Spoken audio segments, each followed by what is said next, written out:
Hello, and for this speech, this will be my audience. One task that most people at some point in their life must do is change a tire. My name is Connor Denny, and today I'll be going over how to change a tire. For most of us, that is something we either don't know how to do or just pay someone to do it for us. However, you can save a lot of money by doing it yourself. And if you know what you're doing, it can take only about 15 to 30 minutes. While the task may seem difficult at first, if you spend the time to try it, you will greatly benefit. As stated in the article by the Burke brothers, to learn about tires, first you must learn about the wheel. The wheel was invented around 3500 BC, becoming one of man's greatest innovations. In its earliest form, the wheel was a curved piece of wood. Leather was eventually added to make the ride softer. Over time, the lever was replaced by rubber. The original rubber tire was solid rubber, without air, and was used by slow-speed vehicles. In another article by Fred Roberts, he explained that the first known usage of the word tire dates back to the 1300s in England. In the article by Hancock Tire, they explained that the beginning of modern tire history starts in 1888, when inventor Carl Benz invented the first gasoline car, equipped with unique metal tires covered with rubber and filled with air, resulting in the pneumatic tire.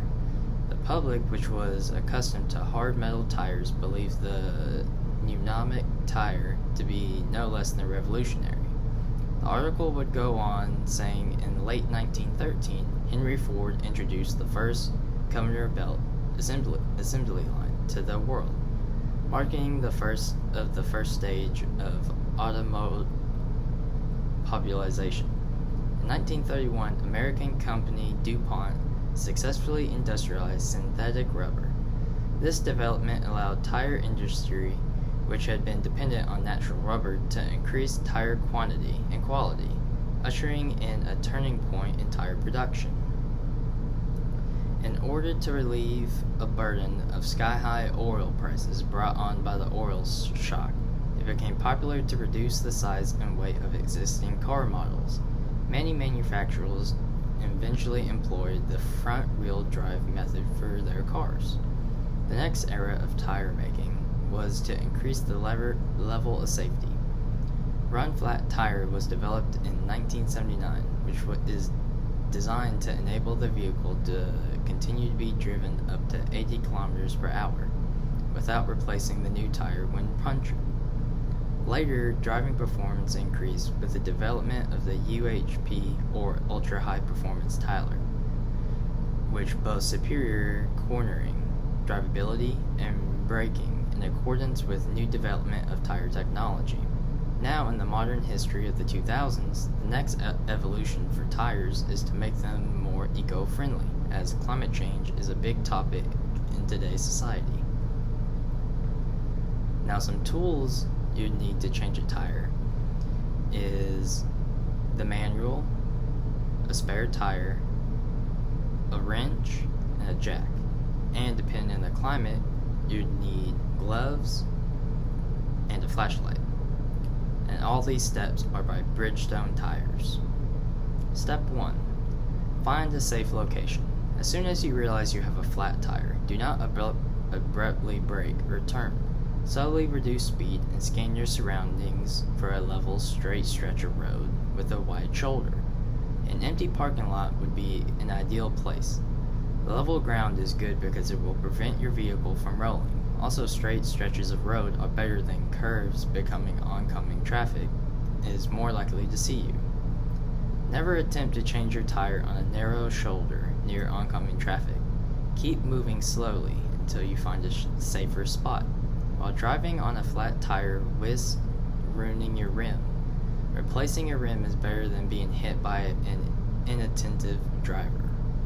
Make sure to consult your owner's manual and review their specific steps on how to change a flat tire for your vehicle. Your hazard lights or flashers will help other drivers to see you on the side of the road. To avoid an accident, turn them off as soon as you realize you need to pull over. Step 3. Apply the parking brake. Once stopped, always use the parking brake when preparing to replace a flat tire. This will minimize the possibility of your vehicle rolling. Step 4. Apply wheel wedges. Wheel wedges go in the front or behind the tires to further ensure the vehicle doesn't roll while you fix the flat tire. If you're changing a rear tire, place these in front of the front tires. If your flat tire is at the front, put the wheel wedges behind the rear tires. Bricks or large stones will work just as fine as real wedges. Just be sure they are large enough to stop the car from rolling. Step 5. Remove the hubcap or wheel cover. If your vehicle has a hubcap covering the lug nuts, it's easier to remove the hubcap before lifting the vehicle with the jack. If your lug nuts are exposed, you can skip ahead to step 6. Using the flat end of your lug wrench to remove the hubcap. This will work for most vehicles, but some hubcaps need a different tool to come off. Consult your owner's manual for proper hubcap or wheel cover removal procedures.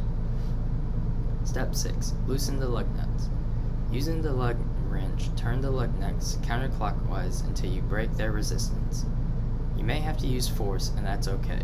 Use your foot to allow all the weight if necessary. Loosen the lug nuts about 1/4 to 1/2 of a turn, but don't remove them completely yet. Save that for when it's time to remove your tire/wheel from the vehicle. Step 7. The right place for the jack is usually beneath the vehicle frame, along the tire that's flat. Many vehicle frames have modeled plastic on the bottom with covered area of exposed metal specifically for the jack. To safely lift and avoid damage to your vehicle, follow the instructions for jack placement in your vehicle's owner manual. Step 8. Raise the vehicle with the jack. To prevent the jack from settling under the weight of your vehicle and coming off balance, place a small cut of 2x6 wood beneath it before attempting to raise your vehicle. This tactic is especially helpful on asphalt. With the jack properly positioned, raise the vehicle until the flat tire is about 6 inches above the ground. Never put any part of your body under the vehicle during or after raising the vehicle with the jack. Step 9. Unscrew the lug nuts. Now it's time to remove the lug nuts all the way. Since you're already loosened them, you should be able to unscrew them mostly by hand.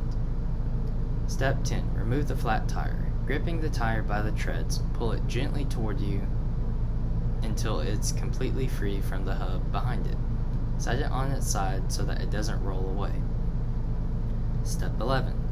Mount the spare tire on the lug bolts. Now place the spare on the hub by lining up the rim with the lug bolts.